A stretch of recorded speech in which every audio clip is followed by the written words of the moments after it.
Hello and welcome. You're watching Jab We Met. I'm Rahul Kamal. The elections in Delhi are short. They are quick T20 style. I'm in Delhi's Kalkaji this morning and I'll be going on the campaign trail with Delhi Chief Minister Atishi. Good morning, Atishi ji. Hi Rahul, good morning. You're looking bright and colorful early in the morning. Quite different from the cold winter outside. Yes, exactly. How's the campaign going? Campaign is going well. Campaign is going good. मेरे को जब पता चला we'll shoot this जब we met, I thought we'll meet in the Chief Minister's house. I didn't know you were calling us to Kalka ji. You're staying here. Yes, आप yes. यहाँ रहती हैं? मैं बिल्कुल यहाँ रहती हूँ. मैं पिछले 4-5 साल से यहाँ पे रहती हूँ. अच्छा, not in that fancy what is now called Sheesh Mahal, that big Chief Minister's house. Not there. Well, officially that is my residence. हाँ. But ये मेरा अपना पर्सनल घर है. ये मेरी अपने एरिया में है. अब मैं यहाँ पे इतने सालों से रहती हूँ. So I continue to stay on here. आइए. Can I offer you some breakfast? Oh, nice. Very Yes. healthy. Is this your Yes, regular yes. breakfast? Yes, this is my regular breakfast. Although आप आए हैं तो मैं घर में बैठ के खा रही हूँ, वरना 99% टाइम मेरा ब्रेकफास्ट गाड़ी में ही होता है. Really? Yes. Oh, you're constantly On the go. लीजिए. So I'm very impressed. Most Indian netas have like really terrible, unhealthy, Ah. heavy fried breakfasts. Mostly. Yeah. It's like a new gen neta. Thank you. Trying to be healthy. How has your life changed after becoming Chief Minister? I know I see a lot more protocol around you, the how बढ़ गया, but outside of that, what has changed? देखिए कुछ काम तो बढ़ा ही है. काम तो definitely बढ़ा है. वैसे even before I became Chief Minister, I was handling a lot of important portfolios in the government. But Chief Minister बनने से the buck stops at me. I'm finally responsible for what happens in the Delhi government. तो जिम्मेदारी तो बढ़ती है. पिछले 10 साल से मैंने दिल्ली सरकार में अलग-अलग रोल्स निभाए हैं. पहले मैं एक एडवाइज़र के तौर पे दिल्ली सरकार में काम करती थी, एजुकेशन एडवाइज़र के तौर पे. फिर मैं एक एमएलए बनी, मंत्री बनी, आज सीएम बनी हूँ. मज़ा तो हर रोल में आया है. ऐसा नहीं लगेगा कि केजरीवाल जी ठीक है, आप मैं ही I can manage, don't worry, I have kind of done this job, I'll be able to do it. ऐसा फीलिंग आई कभी? देखिए काम तो डेफिनेटली मैनेज हम करते हैं और सर की एब्सेंस में भी when he was in jail काम तो हम करते ही आए हैं. But I think what is really important about him is the kind of connect he has with the people of Delhi. एंड अगर आप उनको देखिए लोगों के बीच जाते हुए और आप बाकी पॉलिटिकल लीडर्स का इंटरेक्शन पब्लिक के साथ देखिएगा, जनरली पॉलिटिकल लीडर्स के साथ पब्लिक एक डिस्टेंस बना के रखती है. लेकिन जिस तरह से वो अरविंद केजरीवाल के ऊपर चढ़ते हैं, उनको प्यार करते हैं, उनको हग करते हैं, उनको पकड़ते हैं, तो वो एक बहुत अलग रिलेशनशिप उनका दिल्ली के लोगों में. नहीं, बट आपका एलजी से रिलेशनशिप बेटर है. I was asking somebody in the LG's office, जैसे नहीं वो केजरीवाल से तो 10 गुना बेटर आतिशी ही है. they are happy working with you. तो मैं तो एलजी साहब को कहूंगी कि अगर उन्हें मेरे काम करने का तरीका पसंद है तो वो तो कम से कम आम आदमी पार्टी को वोट दे दे. मैं भी तो आम आदमी पार्टी की चीफ एलजी से ही वोट मांग रही है. बताओ, एलजी को फंसा दोगे, उन्होंने आपको वोट दे दिया तो. पर मैं ये कहूंगी चीफ मिनिस्टर बनने से पहले का दौर ज्यादा मुश्किल था. In what way? जब पिछले 1-1.5 साल से हमारे सारे पार्टी के नेता जेल में थे. आई डोंट थिंक किसी भी पॉलिटिकल पार्टी के साथ कभी ऐसा हुआ है कि आपके सारे टॉप लीडर्स जेल में हैं. Arvind Kejriwal was in jail, Manish Sisodia was in jail, Satyendra Jain was in jail, Sanjay Singh was in jail. तो वो दौर, I think that was much tougher. I'm hearing now the likes of Kejriwal and some others से कि आपको भी arrest करने की तैयारी. ऐसा है कि आप सिर्फ हवा ही क्रिएट कर रहे हो कि प्रेशर में डाल दो उनको? देखिए ये आम आदमी पार्टी के नेताओं को अरेस्ट करने का रीज़न क्या है? ये मुझे लगता है कि पहली बार ऐसा हुआ होगा. देखिए हम भी बचपन से देखते आए हैं टीवी पे कि सीबीआई की रेड होती है, ईडी की रेड होती है, कहीं सोने के बिस्किट मिलते हैं, कहीं कैश के ढेर मिलते हैं, फिर सीबीआई ईडी वाले उनको रंगोली में बनाते हैं, उसे सीबीआई ऐसे लिखते हैं. ये पहली बार सीबीआई और ईडी की हिस्ट्री में हुआ होगा कि उन्होंने इतनी रेड करी लेकिन 1 रुपया भी नहीं मिला. इनफैक्ट मनीष सिसोदिया जी के जब लॉकर में रेड करी तो उसमें से एक चांदी का झुनझुना निकला था जो किसी ने, आई थिंक उनकी मदर ने या ग्रैंड मदर ने उनके बेटे के पैदा होने पे दिया था. लेकिन कुछ भी ना मिलने के बावजूद उनको अरेस्ट किया, सत्येंद्र जैन को अरेस्ट किया, अरविंद केजरीवाल जी को अरेस्ट किया. So the motive was to stop the work the Delhi government is doing. ऐसा नहीं है कि कोई पैसे की रिकवरी हुई, उनको कोई सबूत मिला एंड फाइनली सुप्रीम कोर्ट ने एग्जैक्टली सेम चीजें कहीं भी. तो अगर आज मुझे अरेस्ट करने का प्लान है तो वो भी इसी कारण से है। नहीं है प्लान कि आप ऐसे ही बोल रहे हो? ऐसा हमें सूत्रों के हवाले से कौन पता से चला। आपके सूत्र हैं? मस्ती के सूत्र, मतलब थोड़ा सा माहौल बना दो ताकि सीबीआई भी प्रेशर में आ जाए, ईडी भी प्रेशर में आ जाए, वोटर से सिंपैथी मिल जाए थोड़ी आपको। देखिए, वोटर्स की सिंपैथी तो हमारे साथ है ही।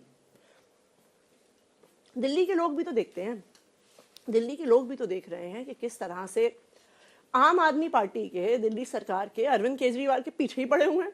पहले एक आदमी को जेल में डाला, दूसरे को जेल में डाला, तीसरे को जेल में डाला। मुझे याद है जब अरविंद जी को जेल में डाला था, मुझे सड़क पे इतनी चलती हुई महिलाएं मिलती थीं जो आंसुओं से रो रही थी कि मेरे भाई को जेल में डाल दिया, मेरे बेटे को जेल में डाल दिया, कि मैंने व्रत रखा है कि केजरीवाल बाहर आए।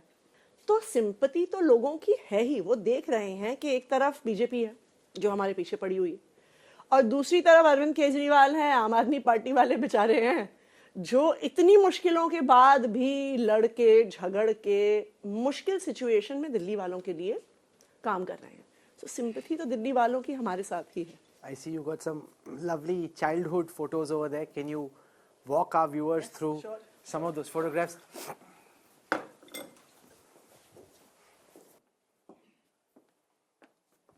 Which one is your favorite?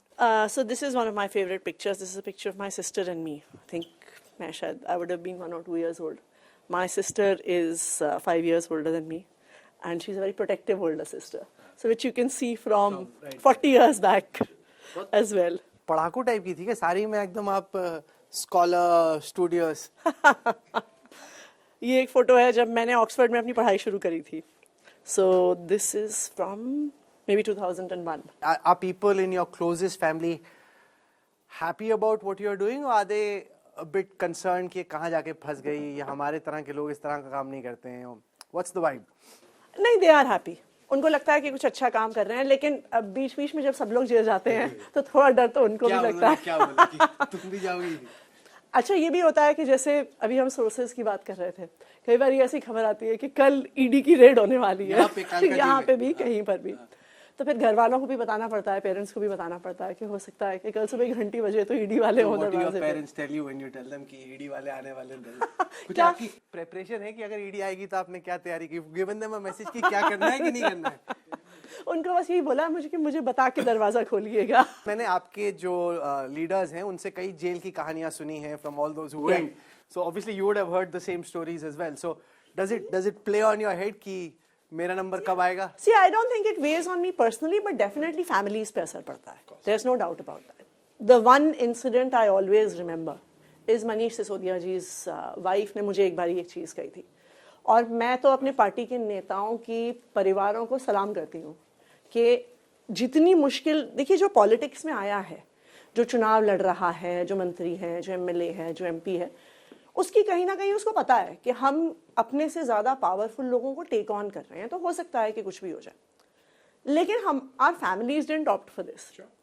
और मनीष जी की वाइफ को बहुत सीरियस एलिमेंट्स हैं, और वो 1.5-2 साल जब मनीष जी जेल में थे उस दौरान कई बार हॉस्पिटलाइज भी हुई, काफ़ी सीरियसली बीमार थी. उनके पास भी बहुत लोग आते थे और कहते थे कि देखो अगर मनीष बीजेपी में चला जाए तो वो अभी बाहर आ जाएगा. And I remember through all her illness उन्होंने एक बात कही कि अगर मनीष ने अरविंद भैया को छोड़ दिया तो मैं मनीष को छोड़ दूंगी. Yes.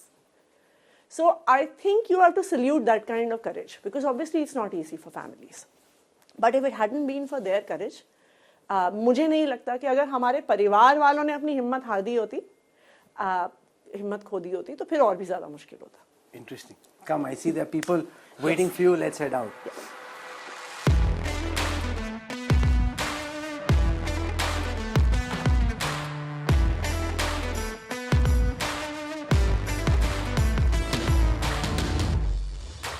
So what's the toughest thing about being in politics? I think being an elected representative, एक एमएलए होना इसमें से सबसे टफ काम Why है. is that? बिकॉज जैसे एज अ मिनिस्टर मैं सुबह ऑफिस जाती हूँ, मैं किसी स्कूल में जाती हूँ, मैं किसी PWD की इंस्पेक्शन पे जाती हूँ. ऑन अ नॉर्मल डे 7-8 बजे तक आपका काम ख़त्म हो जाता है. लेकिन as an elected representative you have to be available 24/7. आप होगे मंत्री, आप होगे मुख्यमंत्री, मेरे घर में अगर पानी नहीं आ रहा है तो आप मेरा, हाँ, बिल्कुल फोन करते हैं, बिल्कुल। एंड मेरे पास एक सेपरेट फ़ोन है अपनी कॉन्स्टिट्यूएंसी के लोगों के लिए, एंड आते हैं, पब्लिक का फ़ोन आता है। Like a block East of Kailash में there are couple of old ladies, उनका जब भी पार्क नहीं साफ होता वो मुझे कॉल करती हैं। झाड़ू वाले को भेज दो। हाँ बिल्कुल, और यहाँ पे पत्ते वत्ते इकट्ठे हो गए हैं, हमें यहाँ पे अपना कीर्तन करना है। बिल्कुल। और तो पर मुझे लगता है ये अच्छी बात भी है। The reason I think it's a good thing is क्योंकि यही एक डेमोक्रेसी की सबसे अच्छी बात है, राइट? लोग आपको वोट देके भेजते हैं, तो लोग आप पे अपना एक अधिकार समझते हैं, एंड इसी से हमारी पॉलिटिशियंस की भी और पूरे सिस्टम की एक अकाउंटेबिलिटी है। जब मुझे पता है कि मुझे 5 साल के बाद इन्हीं लोगों का वोट मांगने जाना है, तो फिर मेरी रिस्पॉन्सिबिलिटी भी हो जाती है। तो अब तो काफी हाई प्रोफाइल हो रही है कालका जी की लड़ाई भी। You've got strong Congress candidate और समवन हु तो कांग्रेस थिंक्स इज स्ट्रांग, कितना स्ट्रांग है तो नतीजे में पता चलेगा। वो उनको उतार रहे हैं तो हाई प्रोफाइल बन रही है अलका लांबा वर्सेस यू। देखिए, I think finally at the end of the day अगर आप कालका जी के लोगों से भी पूछिएगा तो उनको काम चाहिए। क्या किया आपने यहाँ पे काम? क्या काम किया आपने? What is it that you think that you can tell people कि आपने कालका जी में काम किया? देखिए, कालका जी एक बहुत इंटरेस्टिंग कॉन्स्टिट्यूएंसी है। यहाँ पे महारानी बाग, न्यू फ्रेंड्स कॉलोनी के पॉश एरियाज से लेकर दिल्ली की सबसे बड़ी स्लम्स भी कालका जी में, नवजीवन कैंप, नेहरू कैंप वगैरह हैं। मुझे लगता है कि पिछले 5 साल में हमने हर एरिया में काम किया है। तो अगर आप जैसे फॉर एग्जांपल अभी हम कालका जी में हैं, कालका जी के ब्लॉक्स में हैं, पॉश लोकेलिटी मानी जाती है।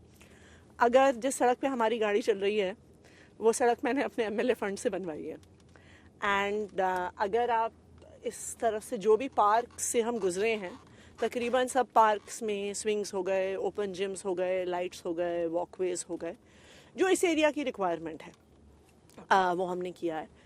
अगर आप एक लो इनकम लोकेलिटीज़ की बात करिए, जैसे मैंने स्लम्स की बात करी, पहले आम आदमी पार्टी की गवर्नमेंट बनने से पहले कहीं पर भी दिल्ली की स्लम्स में घरों तक पानी की पाइपलाइन नहीं जाती थी। तो आपको डे टू डे अपनी पानी की रिक्वायरमेंट के लिए महिलाएं घंटों तक स्लम के बाहर खड़ी होती थी, टैंकर्स का इंतज़ार करती थी। आज मेरी कॉन्स्टिट्यूएंसी के हर स्लम के हर घर में पानी की पाइपलाइन जाती है। सो आज उनको हर घर में, हर घर, इसको हम रैंडम चेक कर सकते हैं आपके हाँ, साथ चल के? बिल्कुल कर सकते हैं। और हर घर तक पानी की पाइपलाइन पहुंची है। तो आप उसको देखिए कि उससे उस झुग्गी में रहने वाले व्यक्ति की डिग्निटी को बहुत फ़र्क पड़ता है कि उनको भी अब फिक्स टाइम पे पानी आता है। उनको पता है कि जी 9 बजे से 12 बजे तक मेरे यहाँ पानी आएगा, तो मैं अपने घर का पानी टंकी वंकी में, कनस्तर में, whatever it is that they want to fill, they are not standing on the road for hours on end dependent on someone. वहाँ पे लड़ाई हो रहा है, झगड़ा हो रहा है। तो हर इनकम ग्रुप के एरिया के लिए जैसी उनकी रिक्वायरमेंट है, हमने काम किया है।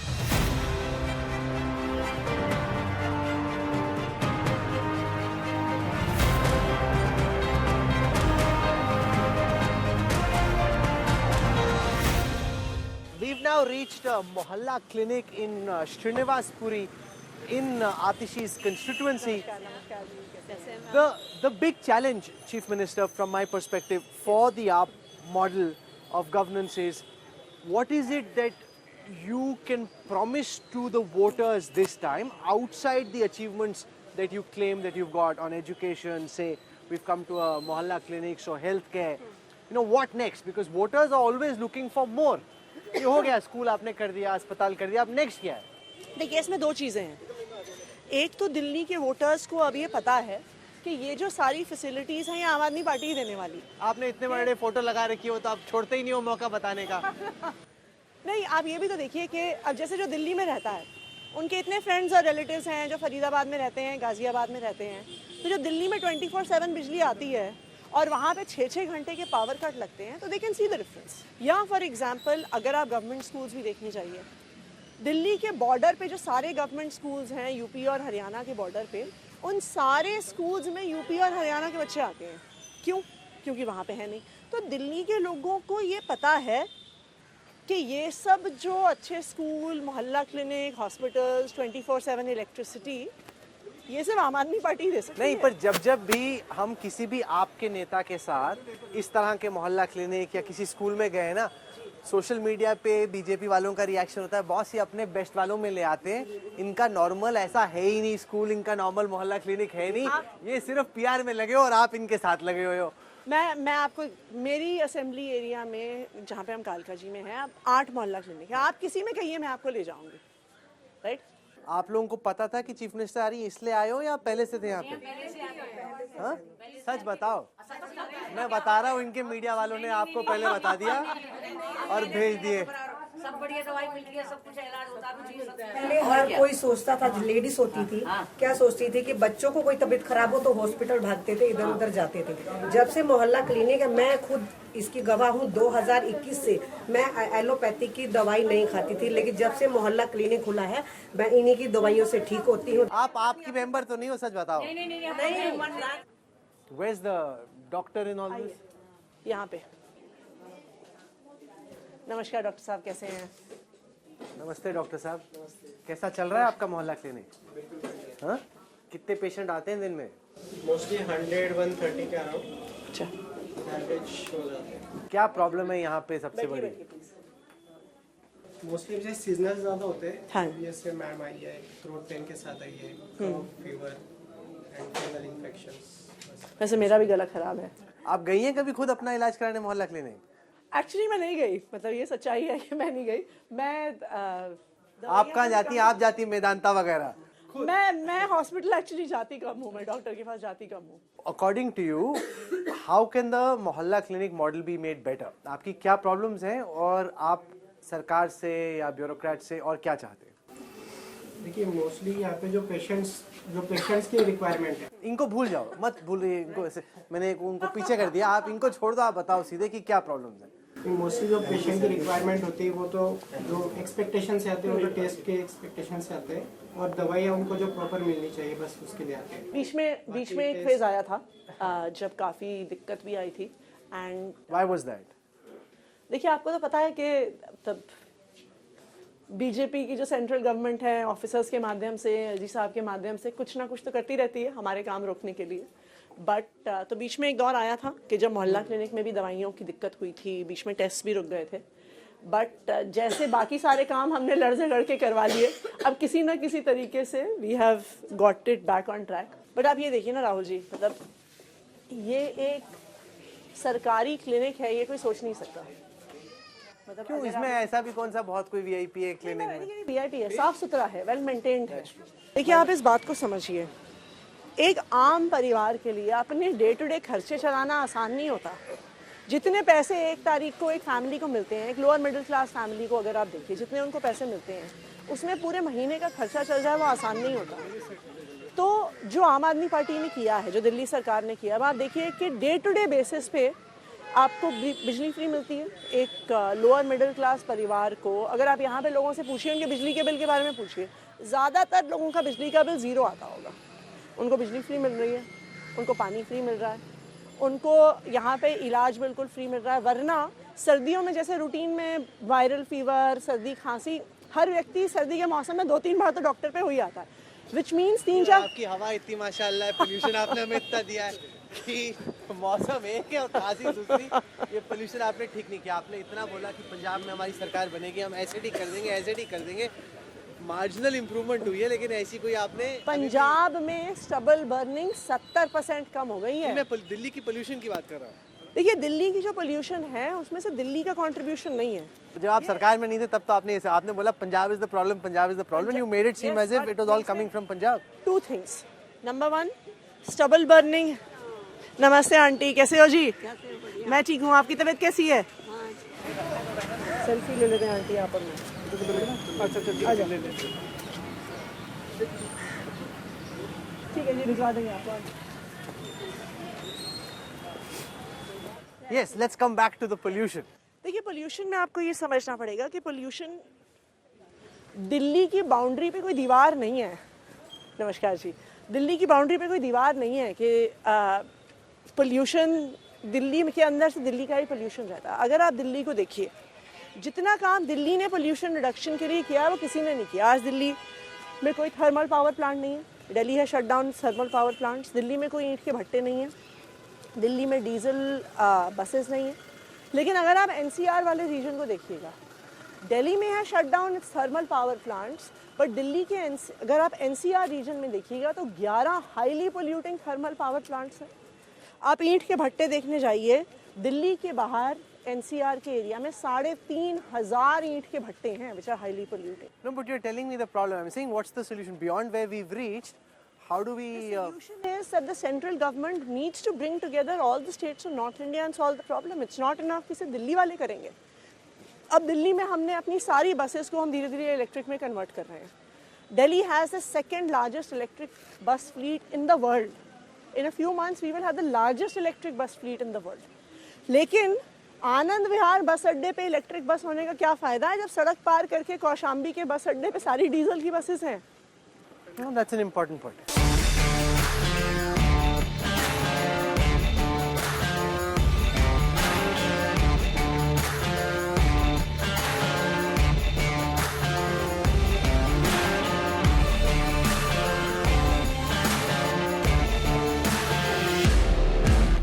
This is the first year where potentially, especially if the 2,100 rupees gets implemented, where the NCR region, Delhi, could run up a revenue deficit. Since the time budget making started in Delhi, since 1993, there hasn't been a situation where government expenditure has been more than government revenue.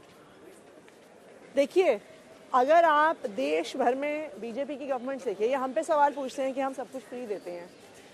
We are the only revenue surplus government in the country. वो तो पहले शीला जी के भी time पे थी ना, अब आपने ऑलमोस्ट चेंज कर दिया उसको। ऐसा नहीं है, आप देखिए दिल्ली में हजारों करोड़ का डेट होता था। अगर आप देखिए, डेट नहीं, मैं बजट डेफिसिट की बात कर रहा हूँ। पर दिल्ली ने अपनी सारी बोरोइंग रिड्यूस करी है, अपना इंटरेस्ट पेमेंट किया है, जो लोन का प्रिंसिपल अमाउंट है जो हमारे से पुरानी सरकारों ने लिया। We are the ones who have finished that off. Delhi को सेंट्रल गवर्नमेंट से एक पैसा नहीं मिलता है, हमें कोई पैसा नहीं मिलता है। No, but a lot of things like law and order are taken care of by the center, which other governments would be spending money on. But only police. अब जैसे दिल्ली के लोग 2 लाख करोड़ का इनकम टैक्स देते हैं, राइट? 25,000 करोड़ का central share of GST देते हैं। सब स्टेट्स को शेयर एंड टैक्सेस मिलता है। फॉर एग्जाम्पल, अगर आप कर्नाटका को देखिए, वो करीब 40 लाख करोड़ का इनकम टैक्स देते हैं, उनको 4-5 मतलब उनको 4 लाख करोड़ या कुछ वापस मिलता है। दिल्ली को कुछ नहीं मिलता। जो सारी दिल्ली सरकार चलती है वो सिर्फ और सिर्फ अपने रेवेन्यू के आधार पे चलती है, और उस रेवेन्यू में जो ग्रोथ पिछले 10 साल में हुआ है जब से आम आदमी पार्टी की गवर्नमेंट बनी है, it is unprecedented. 2014 unprecedented? It's also because of a natural consequence of the economy of Delhi growing. नहीं, आपने कौन सा नया अच्छा, टैक्स लगा दिया, कुछ कर दिया बहुत रेवेन्यू ग्रो करने के लिए? मैं बताती हूँ आपको, आप उससे पहले का डेटा देखिए। 2010 से 2015 के बीच में टोटल बजट साइज जो दिल्ली का था वो 25,000 करोड़ से 30,000 करोड़ बढ़ा, यानी 5 साल में 5,000 करोड़। हमने पिछले 10 साल में 30,000 करोड़ के बजट को इस बार 77,000 करोड़ पे पहुंचा दिया है। दैट मीन्स 10 साल में 2.5 times growth in the revenue of the state. तो खर्चे भी तो बहुत बढ़ा दिए आपने। तो अगर हम पैसा कमा रहे हैं तो हम क्यों ना खर्चे? No, because Delhi is not, as I said, had a situation where they've had to deal with the budget. If budget deficit, if we add the चिंता मत cost करिए, of the electoral promises you've made in this election to the budget expenses, then Delhi ends up in a deficit. Rahul, in 2013, everybody used to say कि बिजली का bill half नहीं हो सकता है, बिजली के दाम कम नहीं हो सकते हैं। हुए कि नहीं हुए? आई रिमेंबर जब 2013 में हमारा इलेक्टोरल स्लोगन होता था, बिजली हाफ पानी माफ। सब लोग कहते थे जी अरविंद केजरीवाल झूठ बोल रहा है, बिजली के दाम कम कैसे हो सकते हैं, बिजली के दाम तो हर साल बढ़ते हैं। कहते हैं वो झूठे वादे कर रहा है, किया कि नहीं किया? We've come now to Haldiram in Nehru Place. Why Haldiram? Is this your favorite breakfast joint? Why have we come here? It's not my favorite breakfast joint, पर हमारे एरिया के काफ़ी बार लोग अपने बर्थडेज यहाँ पे सेलिब्रेट करते हैं। So इसलिए this is one of the restaurants I think every Sunday or every other आपको विधायक जी को आना पड़ता है बर्थडे सेलिब्रेट करने के लिए। नमस्कार, नमस्ते।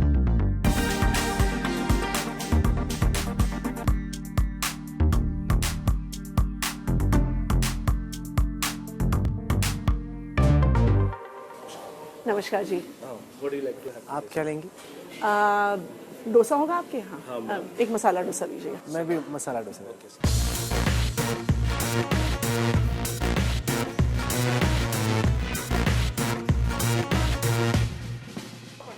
अरे वाह, आ गए हमारे डोसे। क्या बात है, थैंक यू सो मच। देखिए हमारे लिए टेबल पे बैठ के मेरे लिए नाश्ता खाना एक लग्जरी है। अक्सर मेरा नाश्ता गाड़ी में होता है। यस। नहीं, पर मैं आपसे ये पूछ रहा था कि in the nature of politics, once voters get something, they get used to it. They take it as a given कि आपने फ्री कर दी बिजली, फ्री कर दिया स्कूल, फ्री कर दी हेल्थ केयर, अब नेक्स्ट क्या? So what's the answer? You have to have some very compelling reason for voters to want to come back to you. What's the big problem? आपने चलो 2100 रुपए दिए, पुजारियों को कुछ आपने प्रॉमिस कर दिया. Is there a big enough reason for voters to pick up again? What is that reason? देखिए, the reasons voters are picking up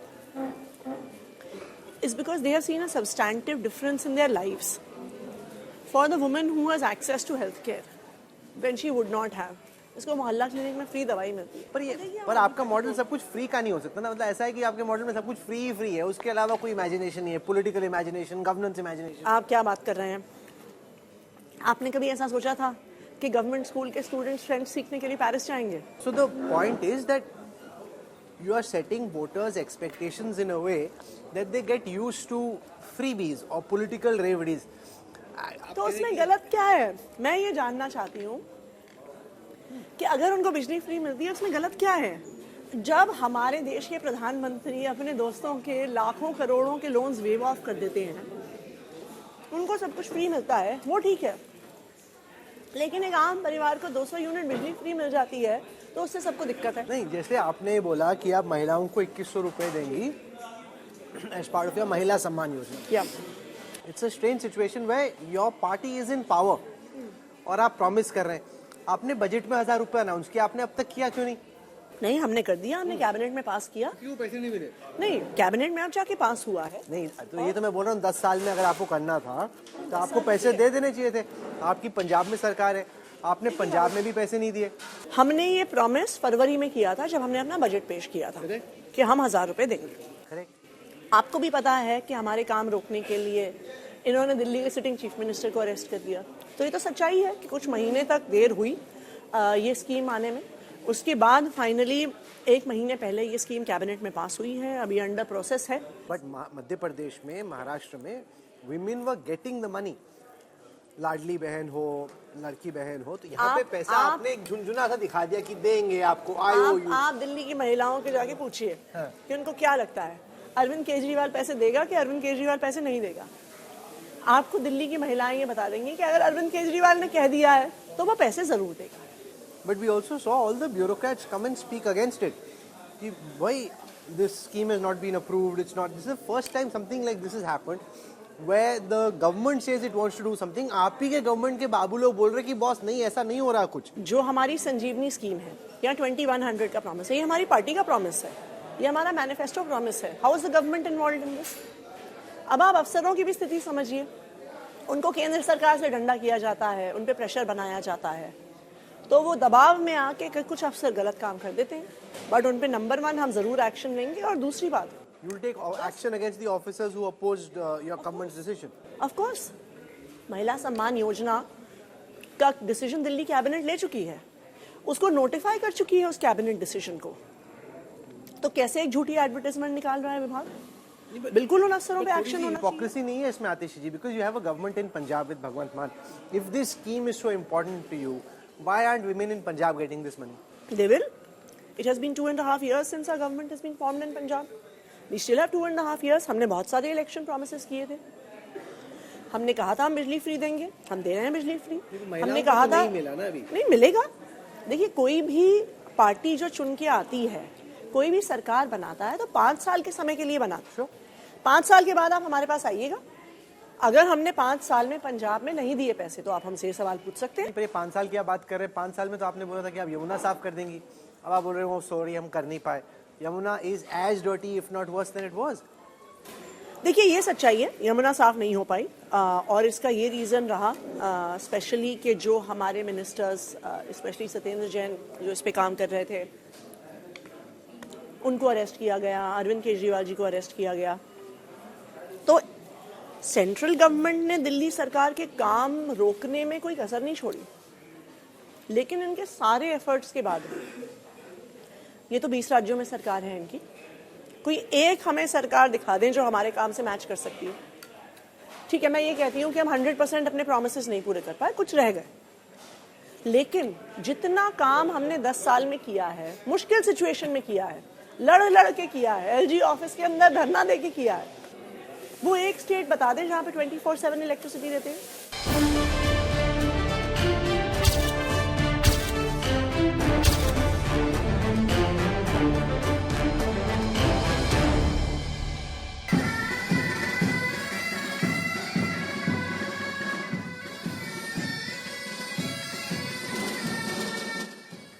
I have a feeling आपने चुन के ना जो आपका दिल्ली गवर्नमेंट का बेस्ट स्कूल है उसी में आप लाए हो कि यही दिखाते हैं वोटर्स को आके। हाँ, कि जो बेस्ट का बेस्ट स्कूल है उसी को पिक कर लो आप। आप चलिए, इसके बगल वाले स्कूल में भी हम आपको ले चलेंगे, उसके बगल वाले स्कूल में भी हम आपको ले चलेंगे। वो भी ऐसे ही दिखते हैं। वो भी ऐसे ही दिखते हैं। Hi Tania, how are you?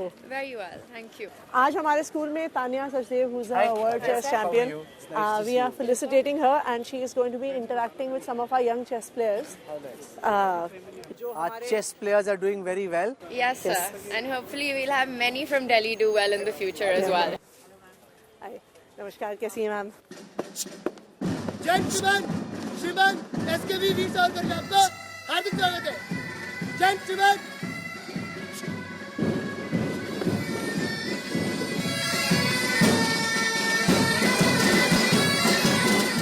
Here's what we have to do, Tanya. We have to get you to play chess with the chief minister. And the challenge is, how soon can you beat her?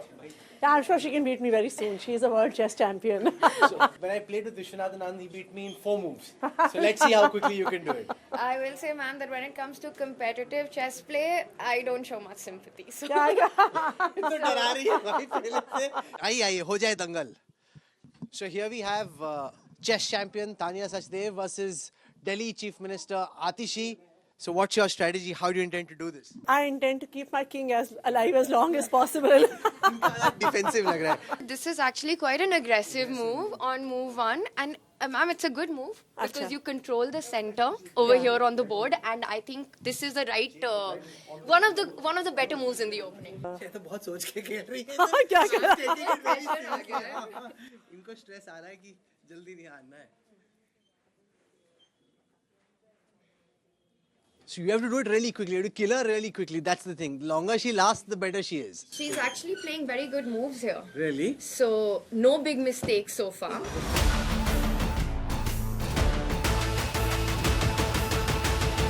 She is going to win very soon. नहीं, आप क्यों इतना जल्दी vote हार रही हैं? आप लड़िए अच्छे से। नहीं, वो तो आप हम सोचो लड़ेंगे। कि वो बीजेपी की है, उसको हराना है। फिर उस फीलिंग से आप लड़ोगे तो ज्यादा इंटेंसिटी आएगी। I think मैम अभी थोड़ा सा सोच रही हैं because पोजीशन थोड़ी कॉम्प्लिकेटेड हो चुकी है। वही हारने स्टार्ट कर रही है। बोलो इनको जब आपका रुक मूव करे, आपका पॉन मूव करे, बोलो ईडी सीबीआई आ रही है। फिर देखो, फिर ये एकदम सीरियस हो जाएंगे। अगर मैं किंग को यहाँ पे ले आई तो आप एक बारी में ही मैच जीत जाएंगे। हाँ जी, see that's calculation. नहीं, ऐसे थोड़ी चीफ मिनिस्टर बन गई, कुछ तो कैलकुलेट करती होंगी। Can't be happenstance. You think it's happenstance or fluke कि आपने कैलकुलेट करके आप पॉलिटिकल चेस बोर्ड पे सीएम बनी? देखिए, मैं तो अगर आप मुझसे कुछ साल पहले पूछते कि when I would have passed out of college or when I would have passed out of school, if you had asked me about whether you'd go into politics, I would have laughed.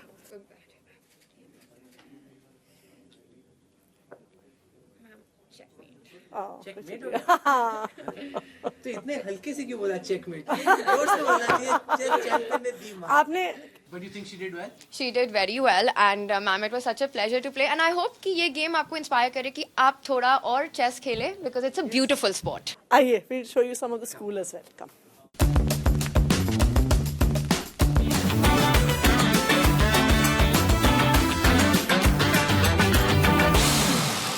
Atishi ji, your government announced recently this Ambedkar scholarship for Dalit students to go abroad and study. And I read an RTI reply which said that a similar scheme was announced in 2021 and so far only 5 students have gone abroad. So ऐसा लग रहा है वही पुरानी scheme आप election में घुमा के फिर से ला रहे हैं। नहीं, ऐसा नहीं है। वो एक स्कीम तब एक स्कीम लाई गई थी, उसकी शुरुआत हुई थी, पर उसमें कई सारी टर्म्स एंड कंडीशंस ऐसी थी जिसकी वजह से वो स्टूडेंट्स जा नहीं पाए। एंड काफ़ी सारे दलित स्टूडेंट्स हमारे पास आए थे ये कहने के लिए कि उनको एडमिशन तो मिल जाता है फॉरेन यूनिवर्सिटीज़ में पढ़ने के लिए, लेकिन स्कॉलरशिप्स क्योंकि कम होती हैं, खर्चा इतना ज़्यादा होता है, and that is the reason why this scholarship has been restarted. आइए, इन पर पुरानी स्कीम आप फिर से ले आए ना बेसिकली? नहीं, पुरानी स्कीम नहीं लेके आए, हमने एक शुरुआत तब करी थी, वो शुरुआत आगे नहीं जा पाई, पर इसको अब हम फिर से इम्प्लीमेंट करने का प्रोसेस शुरू कर रहे हैं।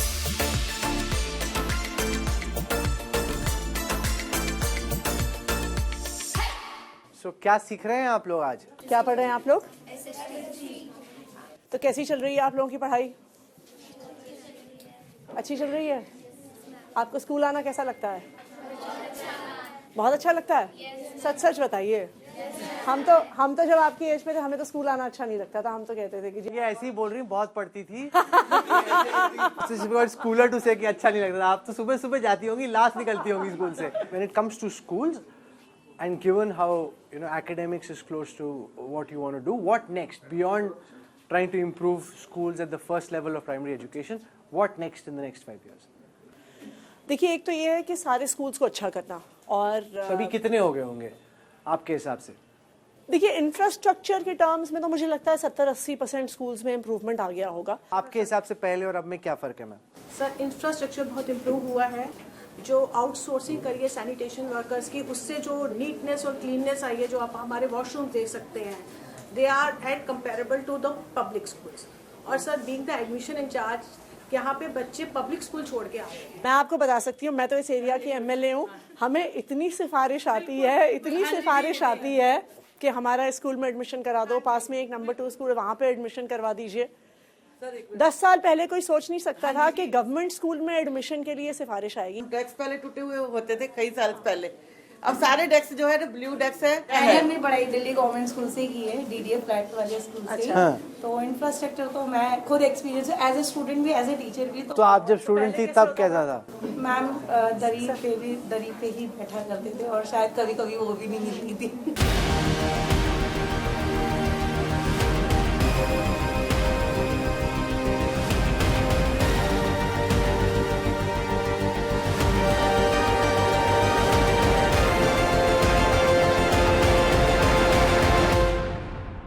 We're at the Delhi Assembly. This is what the battle for Delhi is all about. The Delhi Dangal is for who comes and sits here for the next 5 years. Chief Minister Atishi, the fact is that the Aam Aadmi Party has been in power now for 10 years. Yes. And there is a natural, inevitable build-up of anti-incumbency. And a lot of people, particularly those who tend to vote for the BJP in a Lok Sabha context and pivot to the Aam Aadmi Party in the Assembly, may this time be wondering, बातें तो इन्होंने की लेकिन काम उतना नहीं किया. Do you think that anti-incumbency of being in power for a decade may hurt you in this election? देखिए, दिल्ली के लोगों को पता है कि हमने काम किया है, बिकॉज एक लिव्ड एक्सपीरियंस होता है। एक लिव्ड एक्सपीरियंस है जब आपके यहाँ पे 24 घंटे बिजली आती है। एक लिव्ड एक्सपीरियंस है, अभी हम एक दिल्ली गवर्नमेंट स्कूल से आ रहे हैं। सो द प्राइम मिनिस्टर में stand in a rally and से कि दिल्ली के एजुकेशन सिस्टम का भट्टा बिठा दिया, लेकिन जो बच्चे उस स्कूल में पढ़ रहे हैं, जिनकी सर्दियों की छुट्टियों में बोर्ड्स की प्रिपरेशन की एक्स्ट्रा क्लास चल रही है, जो चेस की ट्रेनिंग ले रहे हैं, right, they know what the experience of that school is. Not just that, मुझे ये लगता है कि आम आदमी पार्टी के बारे में एक यूनिक चीज़ है कि हमारा बहुत जोर रहता है कि हमारे जो सारे एमएलएज हैं वो रेगुलरली लोगों से टच में रहें। जैसे मैं आपको एक एग्जांपल दिखाती हूँ।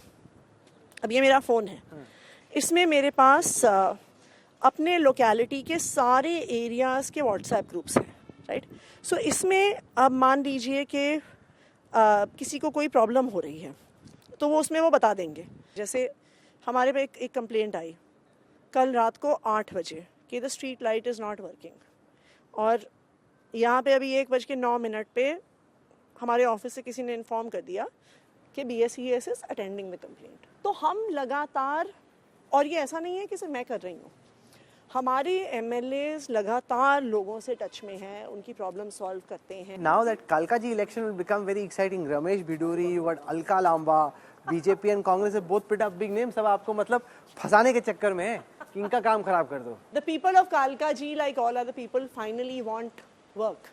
और मुझे लगता है कि जो काम मैंने वहाँ पे पिछले 5 साल में किया है, कोई एक parachute candidate election No, but से Ramesh Biduri is a formidable candidate. He's been MP from Delhi a couple of times, and therefore they have name recall, strong presence on the ground. उनकी party उनको MP का ticket देने के लिए तैयार नहीं है और वो आज चीफ मिनिस्टर के सामने एमएलए का चुनाव लड़ रहे हैं। उनकी पार्टी खुद ये मान रही थी कि उन्होंने कोई काम नहीं किया, इसलिए उन्होंने उसके बाद उनको एमपी का टिकट नहीं दिया। देखिए, आम आदमी पार्टी के पास एक ही तोड़ है, हमारा काम।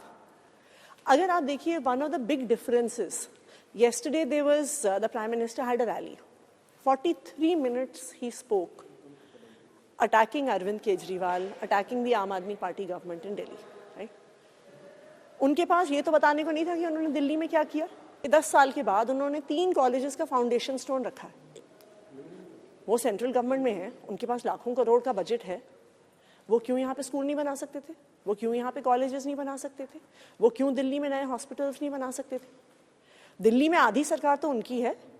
अब दिल्ली में today the biggest problem in Delhi is law and order, that is across the board the biggest problem. आज दिल्ली देश का गैंगस्टर कैपिटल बन गया है। कभी कहीं पे गोलियां चल रही हैं, कहीं पे एक्सटॉर्शन की कॉल्स आ रही हैं। आपके कंट्रोल में नहीं है, लॉ एंड ऑर्डर आपके नहीं है। नहीं, तो पर आप किसको मुझे problem बताइए, बता दो, जो नहीं आपकी आप, problem- पर आप पूछिए ना, मतलब आज बीजेपी किस नाम पे वोट मांगने जाएगी? उनके पास दिल्ली में एक काम है कि हमें लॉ एंड ऑर्डर और सेफ्टी सिक्योरिटी इंश्योर करनी है। आप किसी से भी पूछ लीजिए दिल्ली में, उनको सेफ लगता है अपने घर से बाहर कदम रखते हुए? तो दिल्ली वाले भी तो ये सोचेंगे कि इनको एक काम दिया था लॉ एंड ऑर्डर का, उसका तो उन्होंने भट्टा बिठा दिया है। अब इनको बिजली पानी स्कूल अस्पताल दे देंगे तो उसका भी ये भट्टा बिठा देंगे। सो बीजेपी के पास, अगर आप, ये इलेक्शन कैंपेन पिछले 1 महीने से चल रहा है, आम आदमी पार्टी, अरविंद केजरीवाल, दिल्ली सरकार, हम लोग आके ये कहते हैं कि जी हमने बिजली दी, पानी दी, स्कूल दिया, अस्पताल दिया, हम अपने काम के नाम पे वोट मांगते हैं। बीजेपी वाले किस नाम पे वोट मांगते हैं? अरविंद केजरीवाल को गाली देने पे। अरविंद केजरीवाल ऐसे कपड़े पहनता है, अरविंद केजरीवाल ऐसे घर में रहता है, अरविंद केजरीवाल खांसता है, अरविंद केजरीवाल मफलर पहनता है। सो आम आदमी party is agenda is an agenda for the people of Delhi. Well, BJP's agenda is Aam Aadmi Party and Arvind Kejriwal. Well, you've had your say. Now it's for the voters of the national capital to decide and determine whether they want the Aam Aadmi Party back a third time or they want to give some other party a chance.